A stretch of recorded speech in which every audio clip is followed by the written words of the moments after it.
on est parti pour le dernier point actu hardware de l'année, cette année 2021.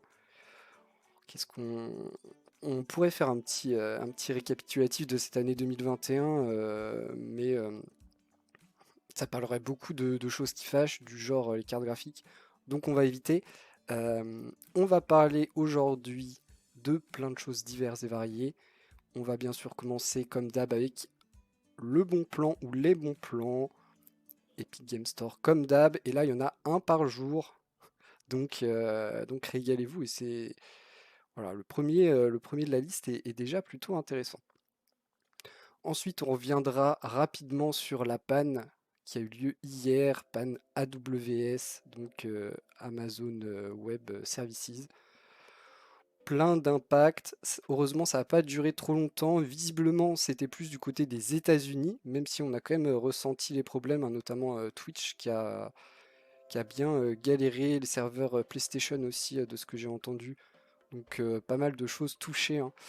Heureusement, c'est revenu à la normale, ils ont rétabli la situation, mais voilà, ça fait toujours un peu peur quand on voit que quand il y a un problème sur un organe et que ça fait tomber tout un tas de services derrière, c'est toujours peu problématique.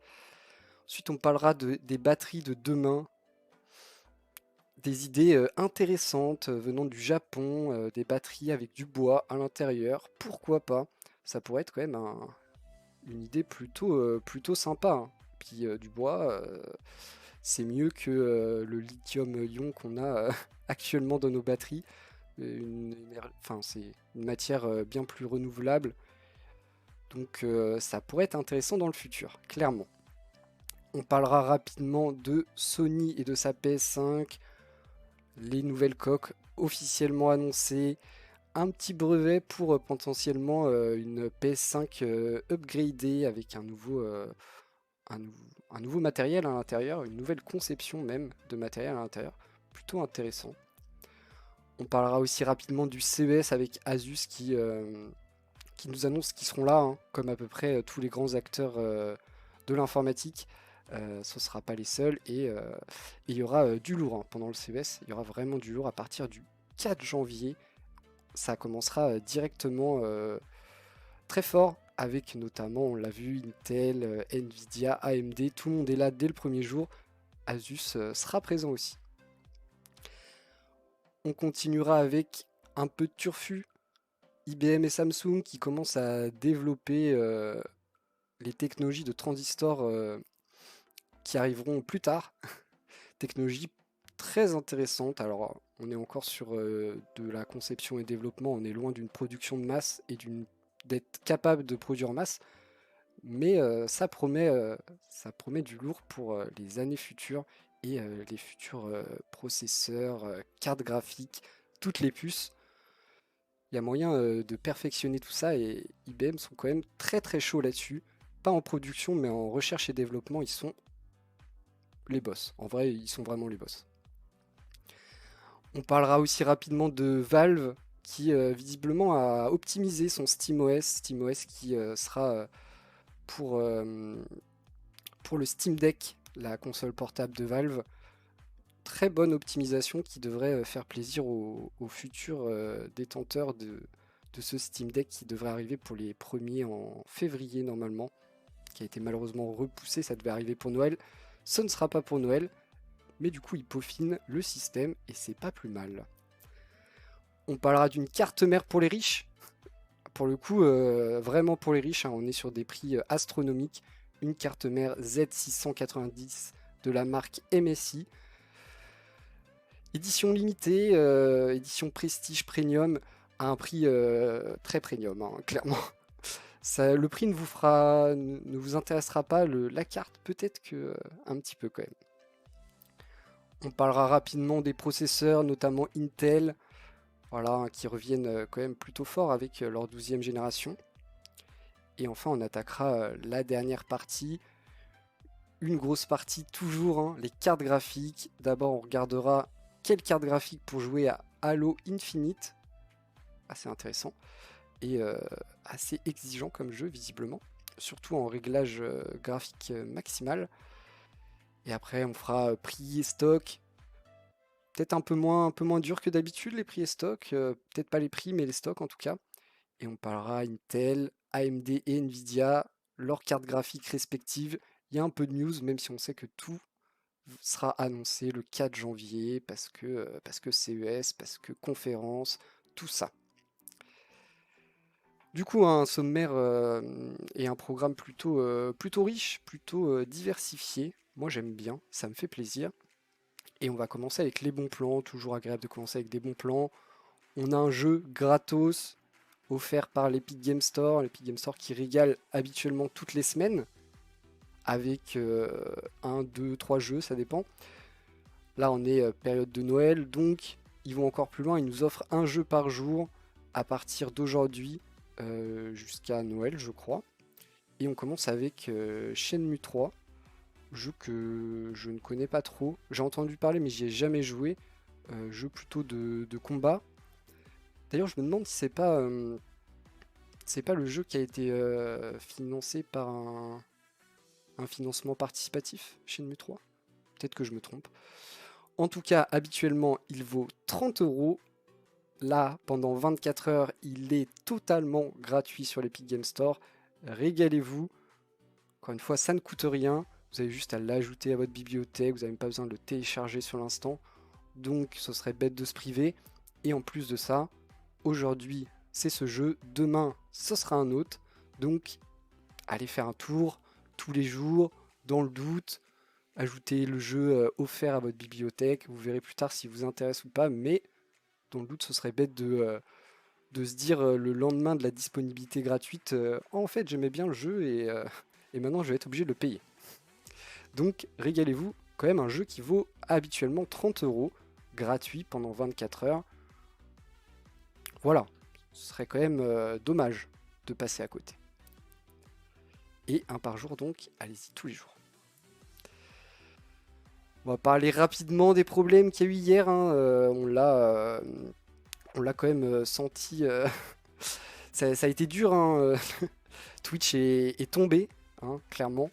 Et pas que Twitch, parce que visiblement, ce serait les services Amazon hein, qui auraient eu des problèmes. Donc on sait pas trop ce qui s'est passé, on sait pas trop comment ça a été résolu. Ce qu'on sait, c'est qu'il y a eu un problème et un vrai dysfonctionnement, hein. Twitch ne fonctionnait plus. Visiblement, les serveurs PlayStation ont aussi été lourdement impactés. Après, tout un tas d'autres services ont été touchés, hein. Beaucoup de choses reposent sur les services Amazon, les serveurs Amazon. C'est un peu toujours la même histoire, hein. Amazon, Google, même Facebook, beaucoup de services sont reliés à des services de ces géants du numérique. Et voilà, quand il y a un problème, après c'est les dominos, hein, tout tombe et c'est toujours catastrophique. Heureusement, ça c'est quand même résolu assez rapidement, en tout cas pour Twitch. Ça n'a pas duré très longtemps. Euh, les autres services, je sais pas, j'avoue que pour par exemple les serveurs PlayStation, j'ai pas eu l'occasion de tester par moi-même, mais hier soir, la plupart des services étaient revenus à leur fonctionnement normal. Donc ça a été quand même plutôt bien géré. Ça montre encore une fois que c'est toujours dangereux, que tout se repose sur les mêmes services quand il y a un problème dans ces services, hein, clairement. Mais c'est la réalité d'aujourd'hui, hein. Beaucoup de choses, de sites, jeux et, euh, et services se basent sur les mêmes choses et utilisent les mêmes serveurs, services, tout ça. Donc toujours très compliqué. On n'a pas beaucoup d'infos. Ça, c'est un peu étonnant quand même. Surtout que ça a été du coup quand même pas trop mal géré. Un peu étonnant qu'on n'ait pas les infos du pourquoi, du comment. Peut-être des actions malveillantes. Ça, on le sait pas, hein. Il n'y a que Amazon qui peuvent nous dire, hein, les techniciens. Mais ça fait toujours peur. Ça fait toujours peur. Parce qu'on ne sait pas et on se rend compte que voilà, à chaque fois beaucoup de choses et beaucoup de gens sont touchés. Donc il faut faire attention. Il faut faire attention. Quelque chose de plus sympathique, de mieux pour le futur, du bois dans les batteries. Oui, vous entendez bien, du bois dans des batteries pour remplacer actuellement ce qui est utilisé, le lithium-ion. Euh, Lithium qui est quand même déjà c'est cher, le lithium. Et en plus de ça, c'est euh, c'est pas une ressource qui est vraiment très présente, hein, sur notre planète. Donc voilà, faut le récolter, ça pollue tout ça. On n'est pas super fan, juste on n'a pas vraiment d'alternative malheureusement. Avant on utilisait, par exemple dans nos voitures, on a des batteries au plomb, ce qui est encore pire, honnêtement. Donc on a fait des progrès avec le lithium-ion, mais effectivement du bois c'est mieux quand même. Du bois c'est renouvelable, plus faire pousser du bois, ça diminue, enfin ça absorbe du CO2, tout ça, donc c'est plutôt sympa. C'est une idée qui me plaît. Bien sûr, vous imaginez bien que si c'était ultra performant, ultra simple, on l'aurait fait depuis longtemps. Donc c'est pas le cas. C'est une entreprise japonaise, Nippon Paper, une entreprise de papier, producteur de papier, qui souhaite développer ses batteries à base de pâte de bois intéressantes. Dans un premier temps, ils veulent faire des batteries pour drones. Alors pourquoi des batteries pour drones? J'avoue que je sais pas trop. En plus, c'est plutôt exigeant une batterie pour drone parce qu'il faut une bonne alimentation et en plus on a un souci de légèreté très important, hein, sur un drone parce qu'il doit voler. Donc c'est assez intéressant pour l'instant. Ils sont vraiment dans les premiers stades de la recherche, hein. Ils font des tests. Ils ont bien sûr des vrais problèmes en termes de capacité. Ils arrivent déjà à faire des petites batteries, mais avec des capacités très réduites, hein, de l'ordre la meilleure qu'ils ont fait, c'est un vingtième de ce qu'on est capable de faire avec des batteries lithium-ion. Donc voilà, les premiers c'était un 200e. Donc vous imaginez bien qu'on va pas très loin et qu'on va pas faire voler un drone pendant longtemps avec ça. Mais c'est quand même une idée sacrément intéressante. Ça recherche, ça fait des tests et peut-être qu'un jour on aura tous dans nos smartphones par exemple des batteries à base de pâte de bois. Ce serait quand même bien mieux que les produits chimiques utilisés à l'heure actuelle qui sont quand même pas très bons pour la planète, qui polluent pour les extraire, tout ça, et qui sont clairement pas répandus, hein. Il y a un vrai marché, il y a des États qui s'y sont attaqués au lithium-ion et qui profitent de l'essor des batteries dans tout le monde. Mais c'est un peu embêtant parce que du coup, voilà, tout le monde n'a pas la possibilité de produire du lithium alors que tout le monde a la possibilité de produire du bois. Ce serait quand même bien plus sympa et bien mieux pour notre planète. On verra, hein, si ils y arrivent, si un jour on voit une vraie batterie pour le grand public avec de la pâte de bois. Mais c'est le genre de news qui donne de l'espoir un peu. Pour l'écologie, pour la planète, pour tout le monde. C'est quand même cool. La pâte de bois, c'est mieux que le lithium. Mais bon, on est encore loin d'avoir des batteries fonctionnelles, hein. On va pas se mentir, ça reste vraiment du prototypage et de la recherche. Peut-être un jour, on espère. Parlons rapidement de Sony et de son futur aussi. Ils viennent de déposer un brevet pour potentiellement la future architecture de la nouvelle PS5, donc qui serait peut-être la PS5 Pro. Ça reste à définir, hein. On n'en sait pas grand-chose. Mais en tout cas, ils ont déposé des brevets, donc ils ont fait des recherches sur des technologies avec plusieurs processeurs, cartes graphiques dans la même machine, ce qui est assez surprenant et assez intéressant, sachant qu'à l'heure actuelle, par exemple sur un PC, ça fonctionne très mal. Ça fonctionne très mal. Vous savez que sur un PC, on peut avoir par exemple deux cartes graphiques en même temps dans le même PC, mais pour jouer, ça marche pas bien. C'est très mal optimisé et en général, vous avez soit un gain non significatif, soit même pas de gain à avoir deux cartes graphiques pour faire tourner un jeu. Mais visiblement, Sony, ils y pensent, et bien sûr, il y aurait un souci d'optimisation derrière, mais ça les intéresse. Après, on n'est que sur un dépôt de brevet, hein, on n'est clairement pas sur un leak du prototype de la future PS5 Pro, mais il y a des trucs et souvent quand il y a des dépôts de brevets et une technologie intéressante dans ces brevets, ça arrive plus ou moins rapidement, mais ça arrive. Donc on a des petits schémas pour nous expliquer les différentes idées, hein. On est, euh, on est sur le début. Salut Minikoshi, j'espère que tu vas bien. Donc vous voyez le premier schéma par exemple, on a vraiment deux SoC qui sont collés, hein, clairement. Donc chacun avec GPU, CPU, plus le contrôleur de mémoire et la mémoire associée, et un lien entre les deux. C'est une des idées. Il y en a d'autres. Voilà, ici, on mutualise le contrôleur de mémoire et la mémoire, mais on continue d'avoir deux processeurs et deux parties graphiques. Encore une autre idée. Voilà, ils y pensent, ils savent pas trop comment ils vont y arriver, sur quoi ils vont se décider. Mais il y a visiblement une vraie idée de la part de Sony de gonfler la puissance de leur PlayStation en en doublant les, euh, les composants de calcul, en gros. On verra. Pour l'instant, la PS5, elle a quoi? Un an? Un peu plus d'un an? Elle est toujours aussi compliquée à trouver. Donc, peut-être dans le futur, peut-être la PS6, PS5 Pro, je sais pas, ça me paraît un peu trop proche, un peu trop tout changé.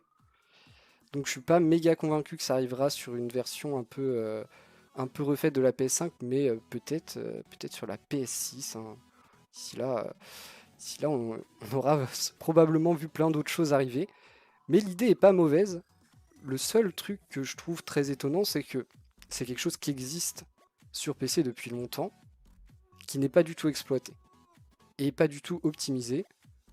Peut-être que si l'industrie des consoles s'y met, il y aura aussi peut-être une idée d'optimisation pour le PC, même si on va pas se mentir, très peu de gens ont deux cartes graphiques dans leur PC. Donc à voir, mais l'idée de base est simple, mais intéressante. Toujours chez Sony et pas grand chose à voir avec de la technologie. Les coques, les plates, je sais pas comment vous appelez ça, mais voilà, hein, la coque de la PS5 qui, dès la présentation de la PS5, ils l'ont montré et c'était démontable très facilement, potentiellement interchangeable. Des entreprises se sont directement glissées dans la faille pour proposer leur propre coque, ce qui n'a pas du tout plu à Sony par ailleurs. Ils ont directement, je sais pas trop comment ils ont fait, mais sûrement histoire d'avocat, tout ça, et ça a été vite retiré de la vente. C'est bon, maintenant Sony vend les leurs. Donc ça arrive. On sait pas trop à quel prix ça arrive. Les rumeurs, c'est entre 40 et 60 dollars, je crois. Donc on ne sait pas trop. Tout ça pour changer des façades en plastique. Ça paraît quand même plutôt cher. Après, ça permet de customiser votre console, à vous de voir comment elle est exposée dans votre salon. Ça, ça plaira à certains. Beaucoup d'autres trouveront ça probablement gadget. Mais, euh, mais c'est bien d'avoir le choix, c'est bien que les gens qui veulent la customiser puissent. Et c'est bien que Sony ait décidé quand même de lancer leurs produits parce que voilà, ça la foutait un peu mal de dire aux autres non, vous n'avez pas le droit de vendre des coques, mais nous pour l'instant on n'en vend pas. Ils en vendent enfin, donc c'est un peu plus logique qu'ils acceptent pas trop la concurrence sur leur propre matériel. Et enfin, ceux qui veulent customiser, ils pourront. Ce qui est intéressant aussi, c'est que ça vous permet d'avoir un degré supplémentaire de customisation, le faire vous-même, quoi. Vous achetez des coques et ensuite vous les personnalisez encore plus. C'est pas inintéressant, un peu cher, un peu gadget, mais ça plaira à certains. Et ça, c'est pas mal déjà. Petit point CES, on a déjà vu, le 4 janvier, on aura Intel, AMD, Nvidia le même jour, ça va être très lourd. On aura aussi Asus, voilà, ils ont communiqué là-dessus à 20h, ils passeront après Intel, AMD et Nvidia, donc j'espère que les gens resteront pour eux. Et visiblement, ça parlera beaucoup Rogue, donc plutôt machine gamer, hein, et, euh, et aussi potentiellement pas mal machine portable. Probablement que ce sera quand même les, les machines les plus présentées, hein, lors du CES. Euh, je m'attends à beaucoup de PC portables et pas énormément de matériel pour PC de bureau. Après, j'espère que l'avenir me donnera tort, mais c'est quand même fortement probable. On sait que Intel va lâcher ses processeurs de 12e génération mobiles, des cartes graphiques mobiles. Donc ça devrait être beaucoup de PC portables, malheureusement. On devrait aussi avoir quelques petites cartes graphiques entrée de gamme de bureau. Ça me régale, c'est pour moi. Et le reste, bah, on attendra le 4 janvier pour tout savoir. Mais ça risque d'être une journée riche en annonces. Je suivrai toutes ces conférences et on décryptera normalement ça dans la semaine. En tout cas, j'ai hâte de voir ce qui est présenté à ce CES et ça nous donnera un peu la ligne directrice de l'année 2022, aussi bien en termes de processeurs que de cartes graphiques. J'espère que ce sera des rayons de soleil par rapport à la situation actuelle. Une autre petite technologie du futur, ça, je vous avoue que on est dans la régalade infinie. IBM et Samsung, déjà IBM et Samsung qui travaillent ensemble, il y a du niveau, ils sont chauds. Et IBM, alors IBM, pour les plus jeunes d'entre vous, vous connaissez peut-être pas beaucoup, hein, parce que c'est pas l'entreprise qui est la plus mise en lumière de nos jours. Ils ont été quand même précurseurs dans l'informatique et aussi ils ont été le géant de l'informatique fut un temps, hein, le seul et unique big boss de l'informatique fut un temps. C'est moins le cas aujourd'hui, mais ils restent très performants, surtout en recherche et développement. Ils ont un peu abandonné la production de masse pour se concentrer un peu plus sur la recherche et développement et les solutions professionnelles. Et là, ils travaillent sur les transistors. Transistor, c'est l'élément basique qui constitue chaque puce. Un transistor, c'est une porte logique. Et visiblement, ils sont prêts à révolutionner la technologie des transistors, et pas qu'un peu, parce que la promesse, elle est juste énorme. Hausse de la densité logique, mais aussi un doublement des performances ou une baisse de 85% de la consommation énergétique. On signe où Je veux, à moi. On aimerait tous, bien sûr, c'est pas près d'arriver, hein. On est encore sur la recherche, le prototypage, tout ça. Mais dans le futur, il y a peu de chances qu'on ne s'attaque pas à cette technologie qui a l'air quand même ultra intéressante. Le principe est assez simple, le principe basique est assez simple, même si les transistors, c'est assez compliqué. Euh, En gros, jusqu'à aujourd'hui, nos transistors, ils sont faits en 2D, et là, ils développent des transistors en 3D. Quel est l'intérêt? L'intérêt, c'est de mettre toujours plus de transistors dans toujours moins d'espace, et donc bah, soit une hausse de la densité logique, et du coup, soit des performances accrues, soit une baisse de la consommation. C'est un peu le même esprit que pour les cartes électroniques. Cartes électroniques à simple couche, ça fait que dès que vous voulez rajouter des composants, vous êtes obligé d'agrandir la taille de votre carte électronique. On a inventé les cartes électroniques multicouches et du coup, voilà, on superpose les couches, ce qui nous permet d'avoir plus de composants sur la même surface, un peu plus épaisse certes, mais la même surface, ce qui permet de soit gagner de la place, soit gagner de la performance. L'idée est la même, ça n'arrivera pas tout de suite, malheureusement, mais mais il y a peu de chances que ça n'arrive pas, parce qu'il y a que des intérêts. Sauf la seule chose qui pourrait faire que cette technologie n'arrive pas un jour, c'est sa complexité de production. Mais bon, je pense qu'on devrait pouvoir trouver des moyens, clairement. Je ne vais pas vous détailler tous les types de transistors depuis les premiers parce que c'est très technique et un peu lourd. J'ai personnellement lu l'article en entier et Je n'ai pas tout compris. Je suis même allé, allé voir la définition de certains termes, mais il y a un vrai intérêt. C'est un peu parce que jusqu'à aujourd'hui, le seul moyen qu'on a pour augmenter les performances sur, par exemple, nos processeurs, c'est de réduire la finesse de gravure. Donc voilà, on était sur du 14, on est passé sur du 10, puis 7, puis 5. Et à chaque fois, ça complexifie aussi beaucoup le processus de fabrication. Donc si on trouve d'autres méthodes pour augmenter potentiellement les performances ou diminuer la consommation énergétique, autre que diminuer la finesse de gravure, ça peut quand même être très intéressant, sachant en plus de ça, on continue d'abaisser cette finesse de gravure. Donc si on ajoute les deux, potentiellement, on peut avoir du matériel quand même très intéressant. Même si c'est pas pour tout de suite, même si voilà, il faudra attendre quelques années avant que ça arrive, ça travaille dur et IBM, ils sont quand même très très chauds sur la recherche et développement. C'est par exemple les premiers à avoir gravé des puces en 2 nanomètres. Et oui, ils l'ont fait déjà. Bien sûr, on n'est pas sur la production de masse, mais ils savent faire.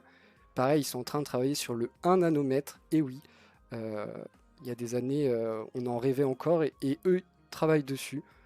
Donc vraiment les boss de la recherche et du développement dans ces technologies-là. Et en plus, ils travaillent avec Samsung, donc voilà, Samsung, ils sont pas incapables non plus. Ils font aussi des progrès tous les ans dans, dans leur process de fabrication. Donc, potentiellement, quelques années et on verra ça arriver. Ça fait quand même très plaisir et au moins des bonnes nouvelles. Seulement des bonnes cartes graphiques dans le futur. À des prix abordables, peut-être. Ensuite, on enchaîne sur Valve, encore une fois. Ça, j'aime beaucoup aussi. Encore une fois, on montre que l'optimisation, ça peut être intéressant et parfois on ferait mieux de s'y attaquer. Valve qui est en train de travailler sur son SteamOS, le SteamOS qui sera le système d'exploitation du Steam Deck, la console portable de Valve qui devait être disponible à Noël, qui a été repoussé en février pour les premiers et visiblement plus tard pour certains. Et du coup là on a une vraie grosse optimisation sur le poids du système d'exploitation et on rigole zéro, hein. On passe de 24 Go à 10, sachant qu'on est sur une console portable qui a du coup une capacité de stockage relativement réduite, compliquée à augmenter. Donc c'est quand même très intéressant et on fait plus que diviser par 2 quand même. Quand je vois ce genre de truc, je suis toujours un peu... Déjà, je trouve ça super stylé. Je trouve ça vraiment bien et je trouve que tout le monde devrait travailler là-dessus, notamment tous les éditeurs de jeux vidéo. Certains ont fait un peu de boulot, on a vu, hein, certains éditeurs ont réussi à bien alléger leur jeu, d'autres n'en ont juste rien à faire. On sait que ça peut toujours être optimisé, on sait qu'il y a toujours certains qui recopient à l'infini les assets et du coup on a certains trucs qui sont présents de multiples fois alors qu'ils pourraient ne pas l'être et du coup alléger tout ça. Mais il y a toujours il y a toujours une part de moi qui me dit si là ils sont capables de le faire, pourquoi ils l'ont pas fait dès le départ? Parce que là on ne parle pas de baisser de 10% la taille, hein. On passe de 24 à 10 Go, ce qui est très intéressant, ce qui va plaire à tous les futurs détenteurs du Steam Deck, parce que plus d'espace disponible, ça veut dire potentiellement plus de jeux installés sur la console, donc c'est cool. Mais pourquoi c'était pas comme ça dès le départ? Bon là, ça intervient avant que le public ait la main sur le matériel, donc c'est mieux. Mais il y a toujours cette petite pensée en moi qui me dit ils ont pas peaufiné le truc et après ils se sont dit peut-être qu'on pourrait faire mieux que ce code un peu bancal qu'on a fait. Euh, donc je suis content, mais encore une fois, peut-être qu'ils auraient pu le faire dès le départ. Ça aurait été tout aussi bien. D'un autre côté, 24 Go, c'est beaucoup pour, pour un système d'exploitation basé sur Linux en plus, c'est beaucoup, tout de même. On passe aux cartes mères pour les riches. Ça vous intéresse? Une carte mère, bon, par contre, faut être riche, hein. Si vous êtes pas riche, c'est pas pour vous. Et quand j'ai dit riche, je rigole zéro. Petite. En plus, c'est une de mes marques préférées, j'avoue. J'avoue, moi, je suis fanboy MSI, j'adore. On va parler de la MSI Meg Z690 Godlike. Elle est vraiment godlike. Euh, Tu penses pas que c'est vrai exprès pour montrer qu'il progresse? Tu parles de, de SteamOS, qu'ils disent qu'en gros ils communiquent là-dessus pour dire que ils continuent de travailler dessus et qu'ils s'améliorent. Et bah tu soulèves un point très intéressant, enfin que moi je trouve très intéressant. En fait, je pense que ça va dépendre du public. Effectivement, une grande part du public non initié va se dire ouah, c'est trop bien, ils continuent de peaufiner la partie software de leur console et c'est trop bien parce que du coup ils pensent à nous, machin. Beaucoup de gens peuvent se dire ça. À partir du moment où on sait comment fonctionne un peu tout ça, et bah on a quand même la réflexion inverse. Parce que oui, oui, ça veut dire qu'ils y travaillent, effectivement, je suis d'accord. Ça n'empêche que la console devait sortir à Noël, elle a été repoussée. Et du coup, si on avait suivi le calendrier de base, et bah potentiellement elle serait sortie avec, dans un premier temps, la version à 24 Go. Donc je sais pas, moi je trouve que ça fait plus négligé que, que travailleur. C'est ma vision des choses. Et honnêtement, moi je pense que ça aurait dû être fait direct. Et pour moi qui disent qui diminue, et ben c'est juste un aveu de on n'a pas bien fait notre boulot dès le départ. Mais effectivement, je pense aussi que tu as raison et que la plupart des gens vont juste se dire oh c'est trop bien, ils continuent d'améliorer leur OS pour le Steam Deck. Ça dépend, c'est la vision, chacun a sa vision des choses et chacun comprend les choses à sa façon. Mais honnêtement, moi je trouve que ça fait pas bien, même si beaucoup de gens vont penser que c'est cool. Après, dans tous les cas, c'est cool. Passer à 10 Go, juste, ils auraient dû le faire dès le départ. Mais bon, c'est un débat que j'ai eu sur d'autres jeux, hein. Il y avait eu, je sais plus, Fortnite et Warzone, je crois, qui avaient lourdement allégé leur jeu parce que c'était un scandale. En même temps, quand tu as des jeux qui font. Aujourd'hui, tu as des jeux qui font plus de 70 Go. Et c'est souvent compliqué de comprendre comment ça peut atteindre des poids pareils. Mais bon, ça, après de toute façon, il y a une réalité dans le logiciel, en général, c'est que tout peut être encore mieux optimisé. Même les gens qui pensent optimisation à max, on peut toujours aller plus loin. Par contre, ça demande du travail, ça demande de l'investissement en temps, en argent, parce qu'il faut des gens brillants qui travaillent dessus. Mais moi, je pars du principe que tout peut être toujours amélioré. Et quand c'est fait aussi tard, et bah pour moi, c'est plus un aveu de faiblesse qu'autre chose. Mais ça reste mon point de vue personnel qui n'engage que moi. Retournons à notre carte mère pour les riches, marque MSI, Godlike. Le prix, c'est vraiment ça. Donc soyez prêts. Quand je vous dis que c'est pour les riches, on rigole zéro. Par contre, on se moque pas de vous en termes de matériel. On vous donne pas un truc dégueu. J'ai envie de dire heureusement pour le prix. Mais, mais voilà, magnifique. Magnifique, une carte mère qui a en plus un écran tactile sur la carte. Est-ce que ça sert à quelque chose? Absolument pas. Mais est-ce que c'est stylé? Carrément. Je veux cette carte mère, mais j'ai clairement pas les moyens. On est du coup sur 2300 hein, pour carte mère, mais pas que. On a un petit water cooling all-in-one de 360. la version la plus premium avec le petit écran sur le waterblock. On a aussi un petit kit de RAM DDR5, ça fait plaisir. Très cher hein, la RAM DDR5, mais quand même 2300 euros. Alors l'écran tactile, voilà, il sert à ça. Il sert à rien en vrai, parce que en fait il sert à des trucs basiques que personne va faire en allant toucher l'écran tactile, sauf si vous avez une config ouverte et donc pas un boîtier. Parce que sinon, personnellement, j'utilise le bouton pour éteindre et j'utilise les logiciels pour les overclock, tout ça.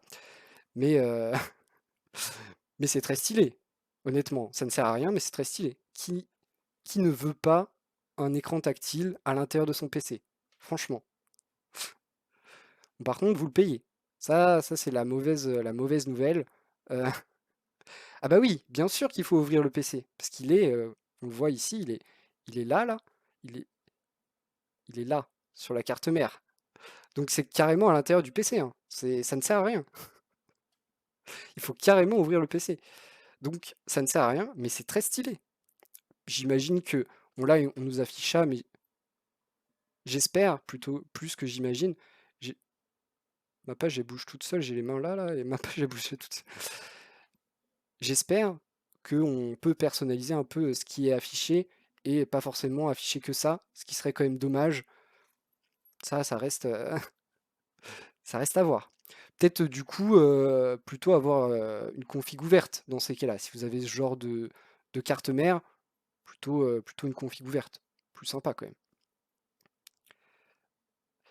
Je pense que ça existe les tours avec un écran sur la tour. Je crois que j'ai déjà vu ça. Je sais plus où, mais je crois que j'ai déjà vu ça. En tout cas, c'est clairement pas pour tout le monde parce que, pardon, c'est 2230 et pas 2300, autant pour moi. Édition limitée, seulement 1000 exemplaires. Donc on n'est pas seulement sur une carte mère, on est sur un bundle qui contient carte mère plus all-in-one plus 2 fois 16 Go de RAM DDR5. Est-ce que en faisant ce bundle, on justifie le prix de 2230 euros? Bien sûr que non, clairement pas, mais c'est marrant. C'est marrant, c'est édition limitée. Si vous êtes prêt à mettre aussi cher dans une carte mère, ça n'engage que vous. Et c'est clairement pas pour la recherche de performance, même si ce sera une très bonne carte mère, n'en doutez pas. Vous pouvez avoir aussi performant pour moins cher, c'est surtout l'objet et l'édition limitée qui justifie le prix, plus qu'autre chose. Après, je vous avoue que moi, si je devais mettre 2230 euros dans quelque chose, ce serait plus une carte graphique qu'une carte mère à l'heure actuelle. Mais ça n'engage que moi, bien sûr.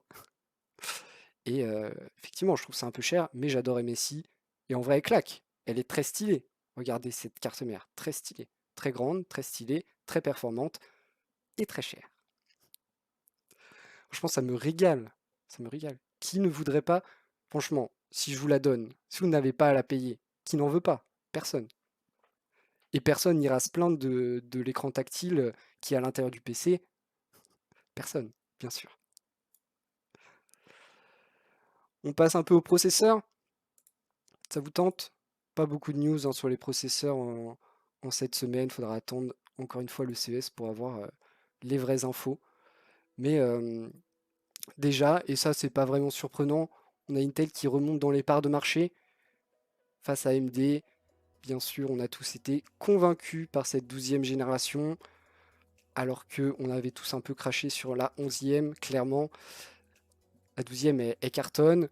En plus, Intel et AMD sont décalés dans leur sortie de génération, donc actuellement AMD ne peut pas rivaliser avec la 12e génération d'Intel simplement parce que c'est pas les mêmes fenêtres de sortie et c'est pas les mêmes technologies. Intel est enfin passé sur son architecture Big Little, là où AMD l'a pas encore fait mais devrait le faire aussi, hein. Ils en parlaient très fort donc ça devrait arriver.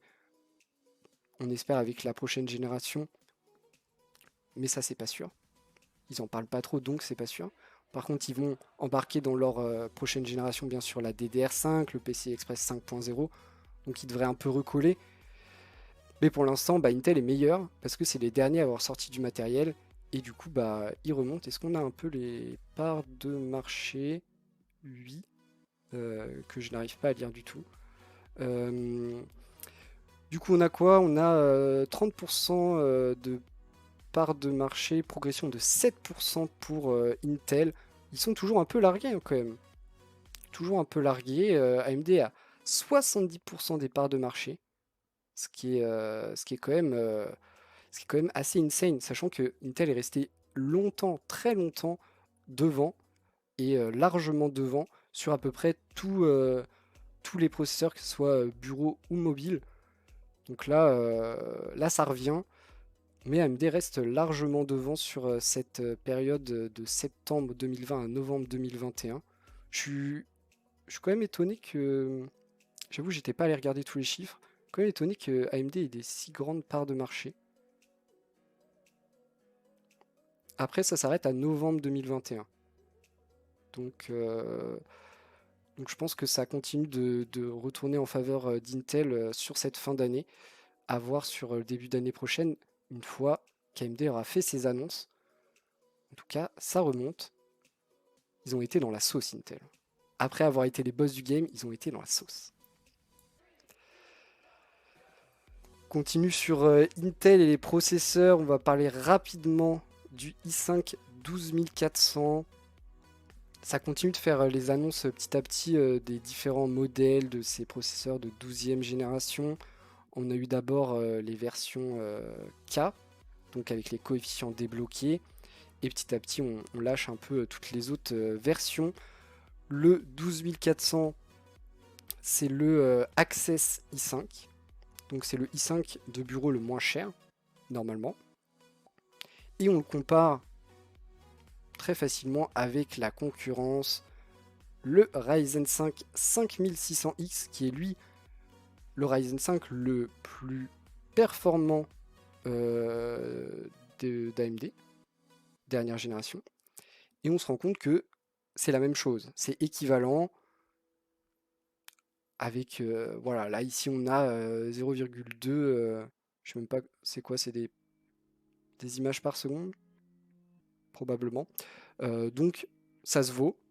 La grosse différence, c'est que c'est pas le même prix. Le Ryzen 5 5600X est quand même relativement cher par rapport au i5 le plus accessible. Et pourtant, en termes de performance, ça rivalise. Après, on n'a pas tout.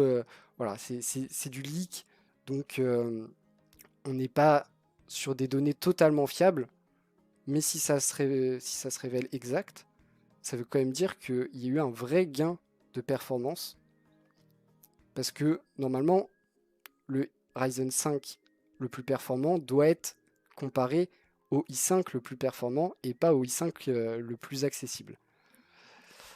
Donc, encore une fois, cette 12e génération Intel, elle fait plaisir, elle fait envie, et pour qu'AMD puisse répondre, il faudra qu'ils sortent leur nouvelle génération, parce qu'actuellement, ils sont clairement incapables de répondre en termes de performance à la 12e génération Intel.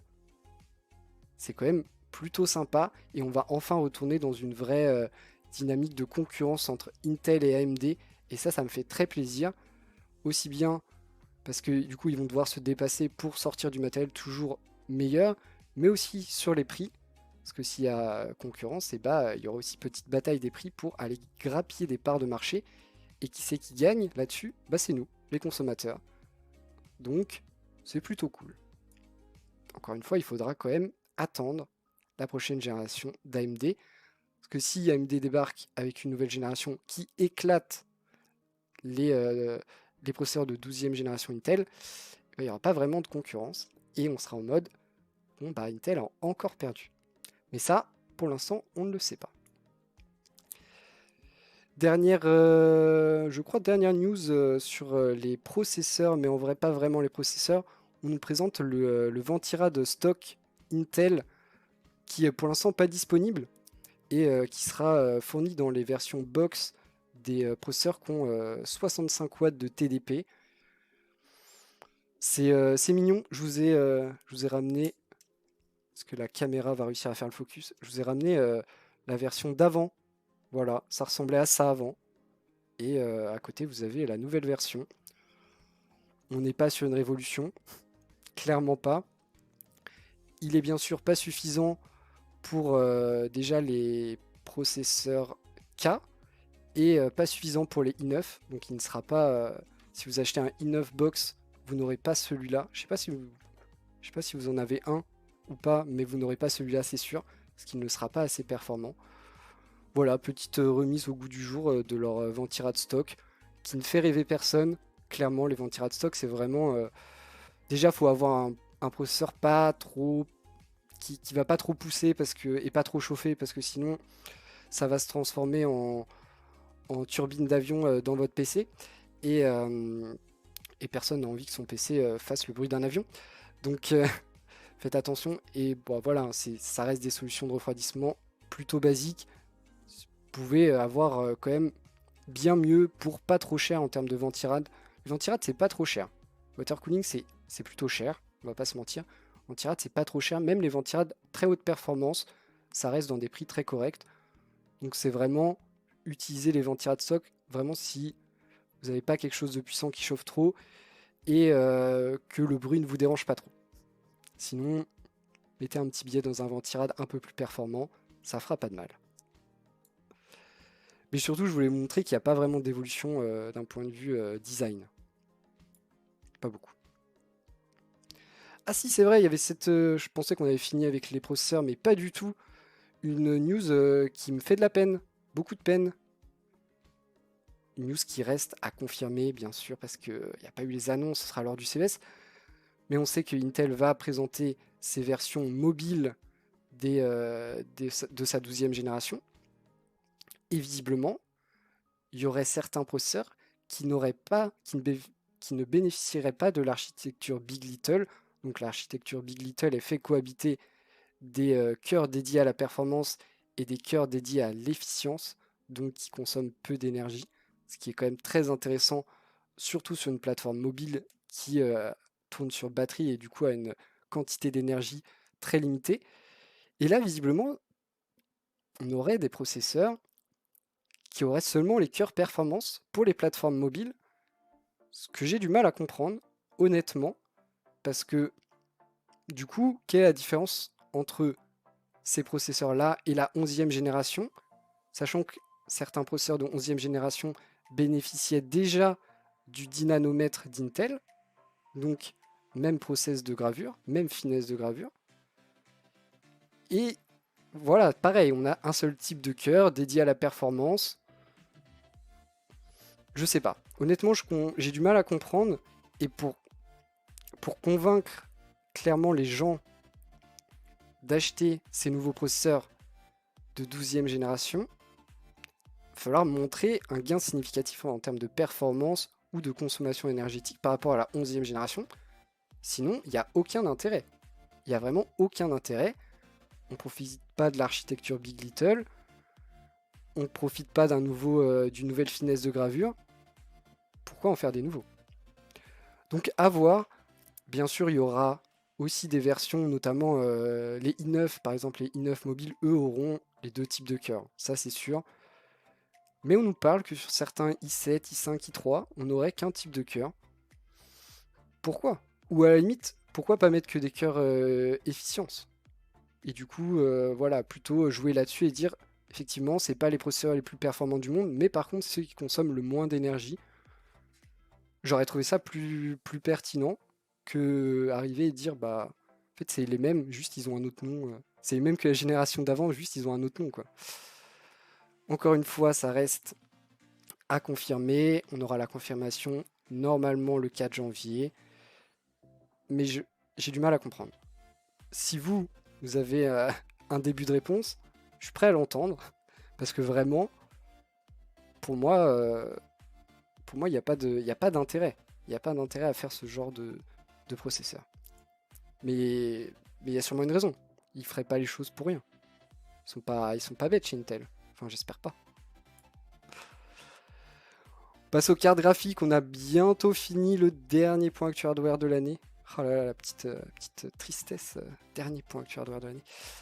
Avant de regarder les prix et les stocks, on va vite fait parler de Halo Infinite. Et, euh, et honnêtement, il ne faudra pas n'importe quoi hein, pour jouer à Halo. Je pensais que ça allait être plutôt ok tiers. En fait, non, c'est quand même plutôt exigeant comme jeu. Et vu que c'est exigeant, il vous détaille vraiment les configs. euh, de la minimale à l'ultra, passant par medium et high. Donc, donc voilà, ça montre très bien. Si vous voulez jouer avec les graphismes au max, vous avez absolument pas le choix. Il vous faut quelque chose de très solide, de très cher, du matériel de dernière génération. Ils prennent Ryzen 9 5900X ou i9 11e génération. On rigole zéro. En termes de carte graphique, 6800 XT ou 3080. Encore une fois, on rigole zéro. Et, euh, et ça, on parle pour du Full HD. Hein. Si vous voulez monter en résolution, va vite falloir sortir la 3090. Sinon, ça va poser des problèmes. En vrai, comme d'hab, hein, si vous voulez jouer en minimal, ça va, ça tourne bien, mais c'est moche. Personne n'a envie de jouer en minimal. Ça, c'est une réalité. Hein. Personne n'a envie de jouer dans la config minimale. Quand vous jouez en config minimale, c'est que vous n'avez pas le choix. Si vous voulez aller taper les beaux graphismes, il faut du matériel cher, premium et dernière génération. Honnêtement, en ultra, soit dernière génération, soit de la 2080, quoi. Sinon ça tournera pas, ou en tout cas pas dans des bonnes conditions. Honnêtement, je suis un peu surpris, je m'attendais à ce que ça soit moins, moins gourmand comme jeu. Mais le jeu est plutôt beau. Enfin, j'ai vu quelques images. Le jeu est plutôt beau. Donc après, c'est toujours l'équilibre entre est-ce que vous voulez des graphismes de ouf, mais du coup, il faut une machine qui coûte très cher pour le faire tourner, ou est-ce que vous acceptez des graphismes un peu moins beaux et du coup une machine un peu plus lambda. Ça doit être un sacré dilemme hein, pour les éditeurs, parce que eux, j'imagine qu'ils sont capables de faire des jeux très très beaux, mais du coup qui tournent uniquement sur des machines de guerre, et du coup derrière, ils doivent se dire, bah c'est cool, c'est beau, mais au final personne va pouvoir y jouer dans ces conditions-là, donc est-ce que ça a un vrai intérêt? Pas sûr. Toujours un vrai équilibre à trouver. En tout cas, plutôt gourmand. Plutôt gourmand, il vous faudra un PC vraiment robuste. Hein. Une grosse config si vous voulez y jouer dans des bonnes conditions, atteindre les 60 images par seconde minimales. Parce que quand même, hein, sur un jeu de tir, vaut mieux avoir une expérience fluide, sinon c'est vite pas agréable. Je sais pas si vous avez déjà essayé de faire des jeux de tir avec moins de 60 images par seconde, c'est pas très drôle. Encore plus si vos adversaires ont largement plus que 60 images par seconde, c'est encore moins drôle. On passe au passage où on pleure des larmes de sang, vous êtes prêts? C'est un peu mieux. Cette semaine c'est un peu mieux, on pleure un peu moins des larmes de sang, parce que d'habitude on a la première carte graphique gaming à 1000 euros, cette fois-ci c'est seulement 570 euros. C'est pas mal, on fait des progrès. On n'est pas sur de la Nvidia, on est sur de l'AMD, de la 6600. Après, on a aussi de la Nvidia, si vous voulez. Les petits 3060. Mais bon, c'est plus cher. 680. C'est, je sais pas trop en termes de performance entre la 3060 et la 6600. J'avoue que je sais pas trop. Euh, Ça doit être à peu près pareil, non? Normalement, environ. Après les 3060, on a plus cher, 6700 XT à partir de 1000 euros. Hein, voilà, comme d'hab. Celles-là, on les connaît bien, on les a d'habitude. D'habitude, on n'a pas celles-là en fait. On n'a pas les 3060 et les 6600. Donc là, pour une fois, on les a. C'est bien. C'est bien parce que du coup, on a des cartes à moins de 1000 euros. Après, on va pas se mentir. 680 ou 700 euros pour une 3060, ça fait mal. Hein. Ça fait mal. Faut vraiment en avoir besoin pour se dire que ça vaut le coup. Faut vraiment être en galère de carte graphique parce que sinon, moi honnêtement, ce genre de prix, ça me fait plus peur qu'autre chose. Et comme d'hab, on a des cartes qui montent bien plus, mais pas mal de références disponibles en ce jour. Beaucoup plus que d'habitude, hein, vraiment. On a des 6700 XT, des 3070 Ti, Elles sont LHR bien sûr, donc bridées pour le minage de crypto-monnaies. 6800 XT, 3080, 6900 XT. Est-ce qu'on a des 3090 aussi? On a des 3080 Ti. Pas de 3090. Oh, on a une 3090. 2850 euros. Aïe aïe aïe. Bon, comme d'hab, hein. Comme d'hab, les prix ne sont pas descendus clairement. Mais il y a plus de stock que d'habitude. C'est déjà pas mal. C'est un début de mieux. Mais on est loin d'avoir une situation correcte. Et surtout des prix corrects, hein. Parce qu'au-delà de la disponibilité, le prix c'est aussi un vrai problème. Quand, quand les deux s'ajoutent, c'est honnêtement la merde. Mais, mais voilà, on aimerait que les deux se remettent un peu mieux, qu'on ait un retour d'une disponibilité à peu près normale, ce qui normalement devrait petit à petit faire descendre les prix, sachant qu'on est quand même très très loin des prix publics conseillés et des prix de sortie sur tous les modèles. Ça, c'est une réalité. Il n'y a pas un seul modèle qui est resté proche de son prix de sortie. Ils ont tous largement augmenté. On verra début d'année avec les annonces du CES, hein, peut-être encore du mieux. Mais à l'heure actuelle, ça reste encore et toujours très cher d'acheter n'importe quelle carte graphique gaming. Même dans le milieu de l'occasion, les prix ont explosé. Donc voilà, si vous pouvez, prenez votre mal en patience. Si vous n'avez pas le choix, jetez-vous sur une de ces cartes et malheureusement vous la paierez bien trop cher. Mais si on n'a pas le choix, on n'a pas le choix, hein. C'est la réalité. Ça reste mieux, ça reste beaucoup mieux. Ça me fait mal de dire ça vu les prix, mais au moins la disponibilité, c'est beaucoup mieux. Allez, on s'attaque à la fin. D'abord Intel. Intel et ses cartes graphiques qu'on attend depuis un peu trop longtemps hein, maintenant. Surtout qu'on a appris qu'il y aurait probablement d'abord les versions mobiles avant d'avoir les versions de bureau. Donc ça embête un peu. En tout cas, on a la confirmation du lancement au premier trimestre 2022, ce qui n'étonne personne vu qu'on sait qu'ils vont en parler lors de leur conférence du CES. Donc, on les attend de pied ferme. Moi, j'attends surtout et d'abord les versions de bureau. Les versions mobiles m'intéressent moins, j'avoue, parce que j'ai pas de PC portable déjà, et parce que le gaming euh, sur PC portable, même s'il est bien plus répandu, et bah, il est contraint à d'autres choses que sur les PC de bureau. On a encore et toujours les problèmes de place, de chauffe, d'alimentation, chose qui n'existe pas dans une grosse tour qui a un lien avec l'alimentation de secteur, qui a beaucoup de place pour mettre plein de ventilateurs, qui peut intégrer des solutions de refroidissement plus poussées. Donc j'avoue que j'attends vraiment les versions de bureau pour savoir ce que ça vaut en termes de performance et surtout dans l'entrée de gamme. Parce qu'on sait pertinemment qu'ils vont avoir énormément de mal à rivaliser sur le haut de gamme parce qu'il y a un savoir-faire qu'ils n'ont pas encore, ils ont des process à roder, tout ça. Donc ils vont pas arriver avec une carte graphique qui peut rivaliser avec une 6900 XT ou une 3090, c'est quasiment impossible. Par contre, sur l'entrée de gamme, en termes de rapport prix-performance, c'est que Intel a une carte à jouer et c'est plus là-dessus qu'on les attend. Donc voilà, on aura premier trimestre 2022. Peu après, on devrait avoir des dates lors du CES hein, normalement et on verra surtout si les versions de bureau sortiront dans l'année 2022. J'espère. Ce serait quand même sacrément dommage de louper ce coche. On a même des petites photos. Regardez. Voilà. Ça ne sert à rien. Mais on a les photos. On a les photos des puces. Voilà. Ce sont des puces graphiques. Ce sont des cartes graphiques.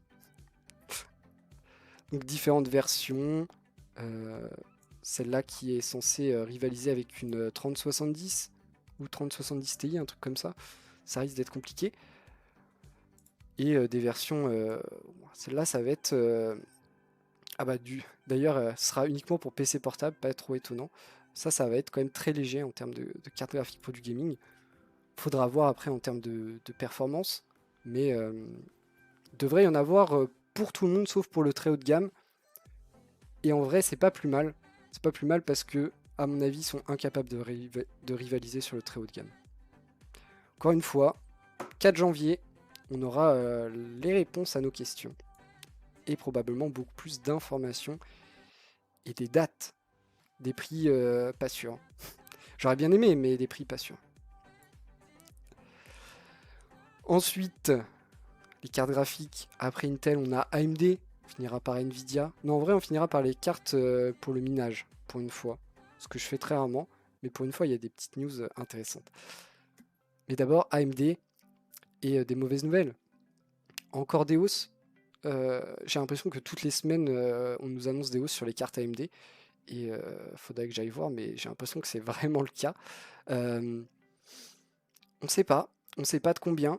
On ne sait pas exactement quel modèle. Euh, mais voilà, on nous annonce encore et toujours des hausses. Et à un moment, ce sera plus possible, hein. Augmenter à l'infini, ça marchera pas, les gars. Donc je sais pas. Je sais pas, mais ça fait mal, hein. Et pas des petites hausses, hein. 55 $ sur une 6600 par exemple. On a vu, hein, 6600 à moins de 600 euros. Vous avez rajouté plus de 55 parce que du coup, si c'est en dollars, c'est hors taxe. Ça fait, c'est des sacrées augmentations. Ça fait mal. Ça fait très très mal. Heureusement, on a aussi des bonnes nouvelles côté AMD, parce qu'on devrait avoir la 6500 XT et la 6400 normalement d'annoncer lors du CES, avec des prix plus corrects, on va dire. Un prix public recommandé de 249 $ qui ne sera visiblement respecté par personne, vu qu'on nous annonce plutôt 379 € chez nous.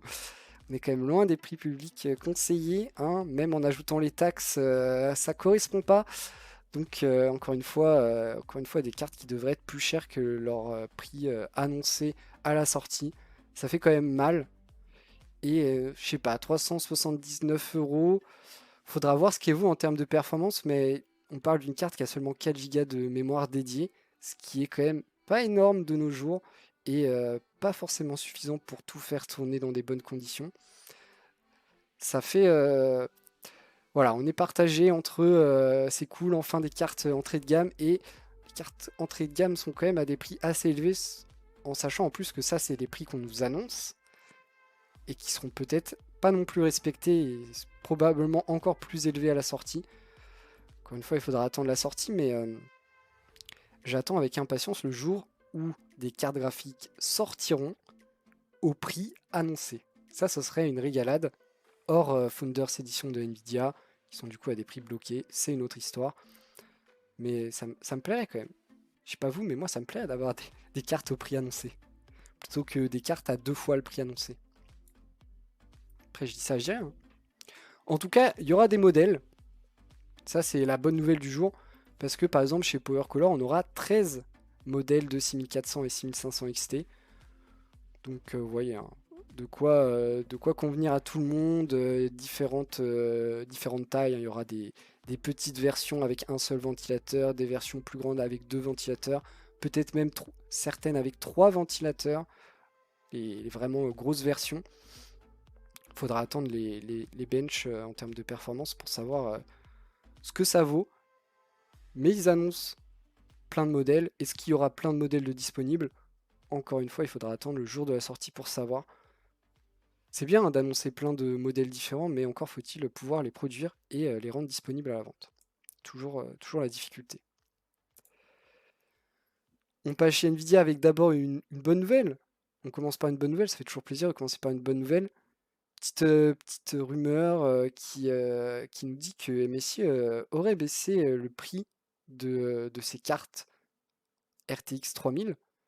Malheureusement, dans cette bonne nouvelle, il y a une mauvaise nouvelle, c'est que c'est pas pour nous. C'est pas pour l'Europe, mais c'est pour l'Asie. Alors pourquoi l'Asie a le droit à des baisses et nous on a le droit à des hausses? Eh ben, je vous laisse aller leur poser la question. Mais effectivement, à nous on a plus tendance à avoir des hausses. Visiblement, eux ils ont des baisses. Comprends pas. Comprends pas. Chez nous ça fait que monter. Pourquoi en Asie ça baisserait? Alors que c'est eux qui produisent, hein. C'est carrément l'Asie qui produit nos cartes graphiques, hein. Donc Donc en vrai, si ça baisse chez eux, ça devrait aussi baisser chez nous. C'est pas le cas pour l'instant. Espérons que ça soit le cas à l'avenir. Franchement, ce serait quand même sacrément étrange et dommage que ça baisse en Asie pour continuer d'augmenter chez nous. Mais bon, ça, les lois du marché, moi j'avoue que je suis pas économiste, hein. Peut-être qu'il y a des explications scientifiques que je ne comprends pas. En tout cas, moi moi je constate que les prix ils baissent pas, hein. Ça, je peux vous le certifier. Autre petite news de Nvidia, ils vont sortir une nouvelle carte graphique, une MX 550. Alors vous connaissez peut-être pas les cartes MX normales, hein. Si vous êtes déjà si vous êtes sur un PC de bureau, bah ça n'existe pas, enfin ça n'existe plus depuis très longtemps. Ça existait encore pour des versions mobiles. C'est des cartes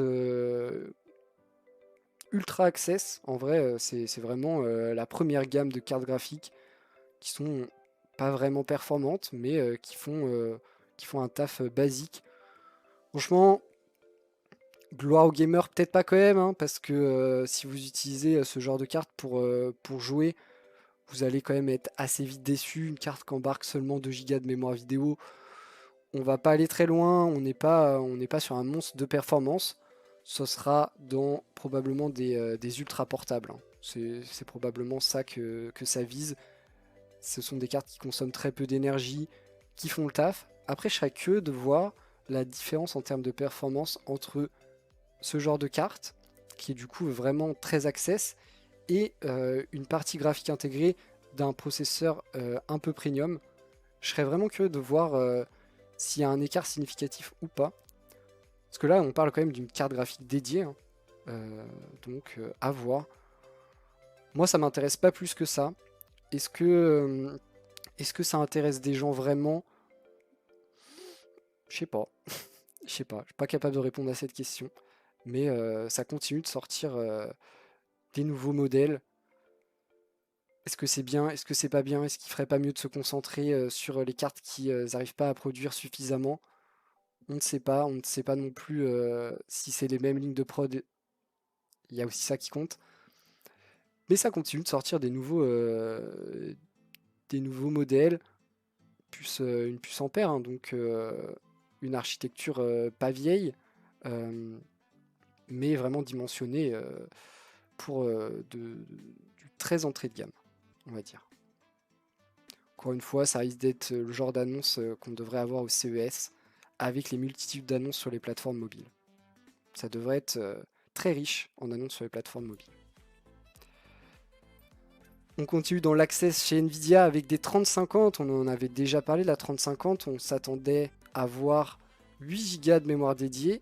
Visiblement, on nous annonce qu'il y aurait plusieurs modèles de 3050. Encore une fois, plein de modèles. Est-ce que pas trop de modèles? Je ne sais pas. Mais voilà, 2 modèles au moins, avec des quantités de mémoire dédiée différentes, 4 ou 8. J'avoue que 8 Go, c'est quand même sacrément cool. 4, beaucoup moins. Après, il faudra voir les différences de performance et les différences de prix, et aussi la disponibilité. Sachant qu'en plus, il y aura normalement aussi une 3050 Ti, qui elle aura forcément 8 Go de mémoire dédiée. Ça risque de faire quand même beaucoup de modèles qui sont très resserrés en termes de performance. À voir si c'est aussi très resserré en termes de prix. Mais moi, je suis pas méga convaincu de multiplier à l'infini les références comme ça, en ayant très peu d'écart entre les cartes. Après, si ça peut permettre d'avoir des cartes un peu moins chères, pourquoi pas. Mais pour l'instant, j'en doute un peu. J'en doute un peu. En tout cas, ça va être la guerre, hein, la guerre des cartes entrée de gamme début 2022 entre Intel et ces nouvelles cartes graphiques qui est du coup plus de l'entrée de gamme jusqu'au milieu de gamme et pas trop le haut de gamme. AMD qui annonce ses 6400 et 6500 XT qui est du coup de l'entrée de gamme. Intel qui arrive avec de la 3050, 3050 Ti et MX 550 pour le mobile.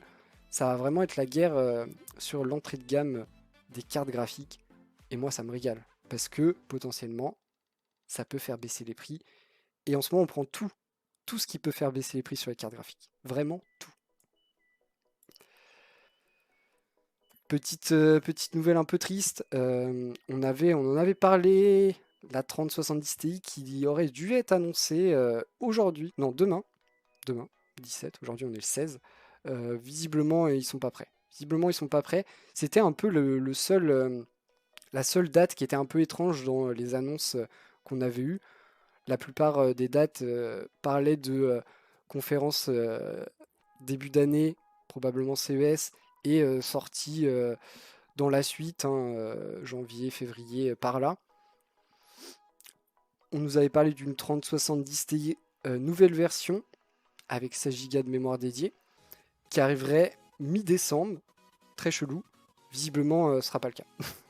Visiblement, ce sera pas le cas. On parle début d'année, ce qui semble bien plus logique, hein. Elle arriverait en même temps que les autres, ce qui serait plus normal que d'arriver avant le CES, tout ça. Ça aurait été un peu bizarre. Et il y a des rumeurs comme quoi la nouvelle 3080 qui a du coup 12 Go de mémoire dédiée pourrait aussi être un peu repoussée. Visiblement, on parle du nouvel an chinois, donc pas avant le 1er février, mais tout ça peut encore changer et ça risque d'être. Les dates risquent d'être officialisées encore une fois au CES.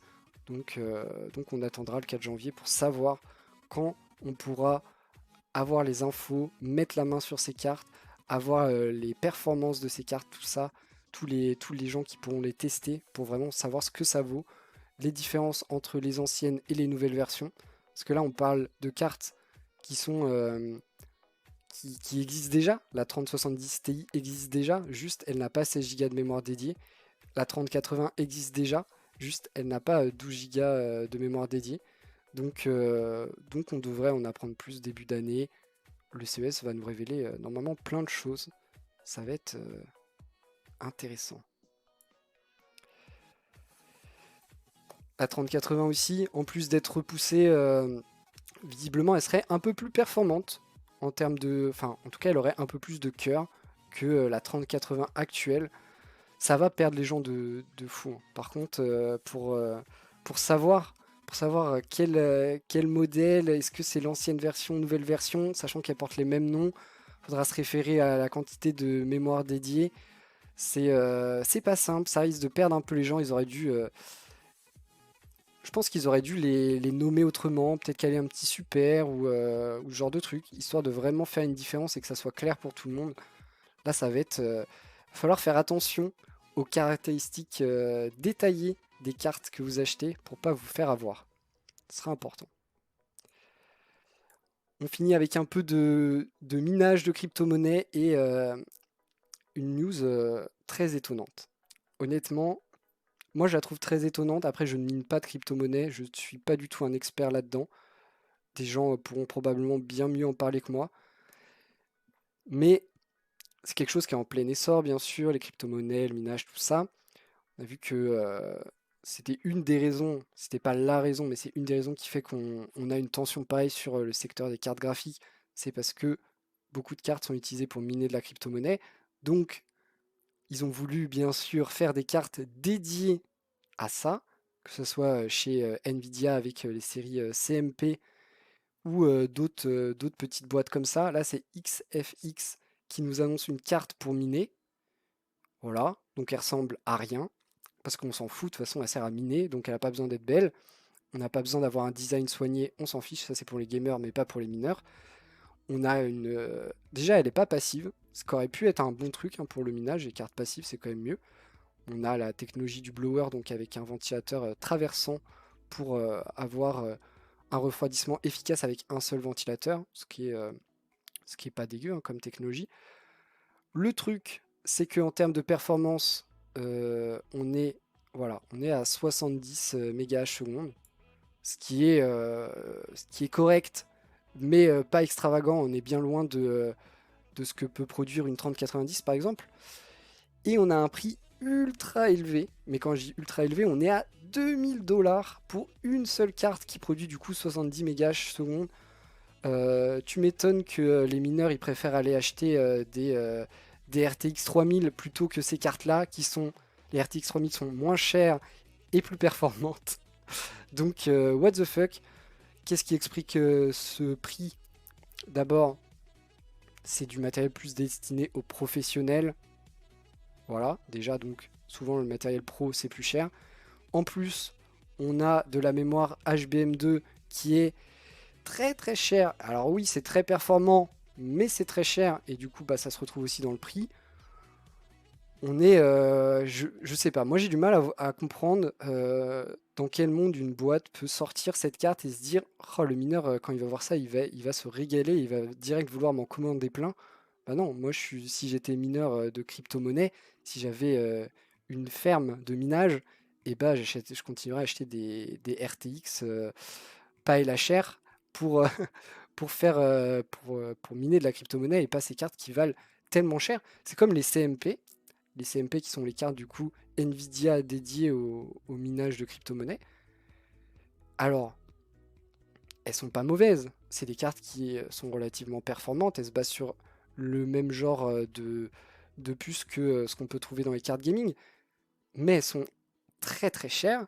Elles sont pas plus performantes, en vrai. Elles sont pas non plus beaucoup plus disponibles. Et, euh, et pourquoi? Bah, pourquoi on irait se tourner là-dessus alors qu'on peut avoir moins cher, plus performant et plus simple? Parce que du coup, enfin plus simple. Du coup, on est sur les circuits de vente traditionnels pour les cartes gaming, alors que là, carrément pas. Donc voilà, je me demande s'il y a vraiment un intérêt à sortir ce genre de produit. Est-ce que certains mineurs de crypto-monnaies se sont dit, c'est ça qu'il me faut, direct en voyant la carte, les performances et le prix? Moi, j'en doute. Vraiment, encore plus quand je vais vous montrer la news suivante, qui est le summum de j'allais dire de l'incompétence, mais pas du tout, du n'importe quoi, plutôt. Vous savez que Nvidia, pour atténuer un peu la tension que les mineurs de crypto-monnaie mettaient sur les gammes de cartes graphiques gaming, ont bridé leurs cartes gaming, les versions LHR qui sont du coup bridées pour le minage de crypto-monnaie. Et là, il y a Nvidia qui fait n'importe quoi. Nvidia, ils sortent un nouveau firmware qui vient améliorer les performances en minage des cartes LHR de 21%. What the fuck? Déjà, what the fuck? Pourquoi? Pourquoi tu fais ça? Arrête. Nvidia, ils ont décidé de les brider. Nvidia, ils arrivent. Si on faisait un moyen pour débrider un peu la chose là, parce que c'est pas assez performant. What the fuck? Déjà. Et le pire dans tout ça, c'est que, vous savez, hein, les petits bidouilleurs de génie, et ben ils se sont dit, bon, les gars ils font ça, est-ce qu'il n'y aurait pas moyen de faire passer ce firmware sur d'autres cartes que les cartes FGA? Ils ont essayé sur une Inno 3D et voilà, on arrive sur, on arrive sur des cartes voilà, 91 mégages pour une Inno 3D 3080 Ti. Ce qui est intéressant du coup pour miner de la crypto-monnaie. Et, euh, et du coup, bah, le bridage ne sert plus à grand chose, quoi. Pourquoi brider pour trouver un moyen de débrider derrière? Assez étonnant. Assez étonnant aussi qu'ils aient le droit, parce que le bridage a été mis en place par Nvidia et vraiment a été porté à bout de bras par Nvidia, voire imposé par Nvidia, que derrière ils aient alors la capacité, ça m'étonne pas, mais le droit de sortir ce genre de truc et de semi-débrider les puces qui ont été bridées par Nvidia pour une utilisation spécifique, parce que les cartes ne sont pas bridées de base, elles sont bridées pour miner de la crypto-monnaie. C'est euh, c'est toujours un peu étonnant, donc pourquoi, je ne sais pas, en tout cas ça a été fait. Et voilà, on savait que ça tenait le LHR, en tout cas on n'avait pas d'informations comme quoi des gens avaient réussi à le contourner. Ah là, effectivement, si c'est si c'est les fabricants de cartes qui donnent la possibilité de contourner directement, euh, où va le monde, j'ai envie de dire. Et vous voyez qu'ici, du coup, une 3080 Ti euh, arrive à une performance très intéressante en minage, surtout comparé par exemple à la carte qu'on a vue juste avant qui vaut 2000 dollars, donc plus cher qu'une 3080 Ti, et qui est du coup moins performante. alors que dédié est conçu pour miner de la crypto-monnaie. Toujours, j'avoue que je suis un peu tombé de ma chaise hein, quand j'ai lu ça, j'ai fait pourquoi? Pourquoi vous faites ça? C'est Nvidia qui voulait brider. Il y avait une raison. Pourquoi vous voulez la débrider? Enfin, aller demander à Evga. Sûrement une raison. Si c'est juste pour prouver qu'ils étaient capables, ça on n'en doutait pas. Mais bon, là du coup, vous avez un peu ruiné les efforts de Nvidia pour atténuer la tension sur ces cartes graphiques gaming. Donc un peu dommage. Et ce sera le mot de la fin. Le mot de la fin là-dessus. Voilà, hein, de Evga qui fait des trucs un peu chelous pour cette fin d'année. Est-ce que Nvidia va venir leur taper sur les doigts ou pas? Je ne sais pas. Mais maintenant qu'ils ont lâché le firmware, croyez-moi que ça a dû se répandre très très vite et que ça risque d'intéresser grandement les mineurs de crypto-monnaie, hein. Clairement, la possibilité d'utiliser les cartes LHR qui sont censées être bridées et de pouvoir les débrider et du coup qu'elles soient intéressantes et performantes pour miner la crypto-monnaie, ça casse un peu les choses. En tout cas, j'espère que vous avez apprécié ce dernier point actu hardware de l'année. C'était une année très sympathique que j'ai partagée avec vous et je vous ai présenté quand même pas mal de news. On a traité de plein de choses. C'était super intéressant. Je vous avoue que je ne sais pas encore trop, je ne sais pas encore trop ce qui se passera l'année prochaine. J'espère pouvoir continuer, mais rien n'est moins sûr.